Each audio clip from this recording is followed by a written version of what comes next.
नमस्कार. माझं नाव प्रकाश पानसे. मी 2010 पासूनच अथश्रीमध्ये राहतो आहे आणि वाचनाची आवड ही मला खरं म्हणजे फार लहानपणापासून आहे. आता मला सांगितलं की 5 माझ्या आवडीची पुस्तकं सांग. हे खरं खूप कठीण आहे, कारण खरं म्हणजे एका लेखकाची 5 सांगितली तरी मी सांगू शकेन अशी परिस्थिती आहे. पण आपण जर लावायचं म्हटलं क्रायटेरिया, तर साहजिकच आता सध्या जी नवीन पुस्तकं आलीत आणि मी जी आधी वाचलीत त्याच्याविषयी मी जास्त बोलतो आणि नवीन पुस्तकं असल्यामुळे. तर एक तसं म्हणाल तर आत्ता मला आवडलेलं एक पुस्तक आहे ते म्हणजे आयवज. हे अमोल पालेकरांचं पुस्तक आहे आणि अमोल पालेकरांनी या पुस्तकामध्ये स्वतःविषयी, स्वतःचे ॲक्टिंग, त्यांनी केलेलं दिग्दर्शन, त्यांचे अभिनय, त्यांना भेटलेली माणसं, त्यांचं सामाजिक कार्य, या सर्वांविषयी ते त्याच्यामध्ये बोललेले आहे. त्यामुळे आयवज हे मला एक आवडलेलं पुस्तक आहे. दुसरं मी म्हणू शकेन की अजून तेंडुलकर म्हणून तेंडुलकरांवरच्या सगळ्या साहित्यावरती लिहिलेलं म्हणजे ते रेखा इनामदार साने यांनी संपादित केलेलं एक पुस्तक आहे. आता तेंडुलकरांचाच विषय निघाला म्हणून मला दुसरं तेंडुलकरांचं आवडलेलं पुस्तक होतं ते म्हणजे रामप्रहर.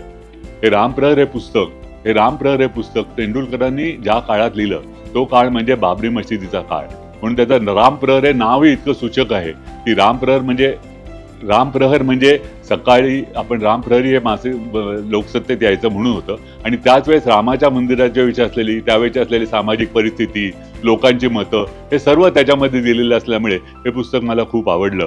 आता मी 2 नवीन पुस्तकं आणलीत. त्याच्यातलं एक पुस्तक आहे ते तुरुंग रंग. हे तुरुंग रंग पुस्तक हे ॲडव्होकेट रवींद्रनाथ पाटील यांनी लिहिलेलं आहे.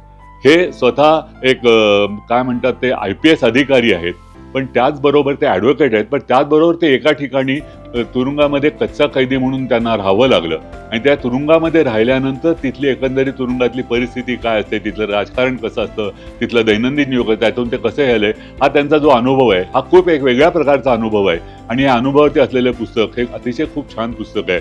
ते म्हणजे तुरुंग रंग. हे मी आणलेलं आहे. आणखीन आत्ताच मी एक रिसेंटली पुस्तक घेतलं ते म्हणजे एक पाय जमिनीवर. आता एक पाय जमिनीवर हे शांता गोखले यांचं पुस्तक आहे. आता शांता गोखले हे सगळ्यांनाच माहिती आहेत.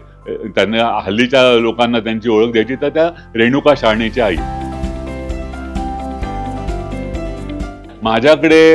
आत्ता माझ्याकडे साधारणपणे 700 ते 800 पुस्तकं आहेत आणि साधारणपणे मी दर 2 वर्षांनी वाचून झालेली म्हणजे आता एस्पेशली कथा, कादंबऱ्या काय ह्याच्यातली असलेली ती साधारणपणे 50-100 पुस्तकं मी इथे लायब्ररीला किंवा अशी देतो.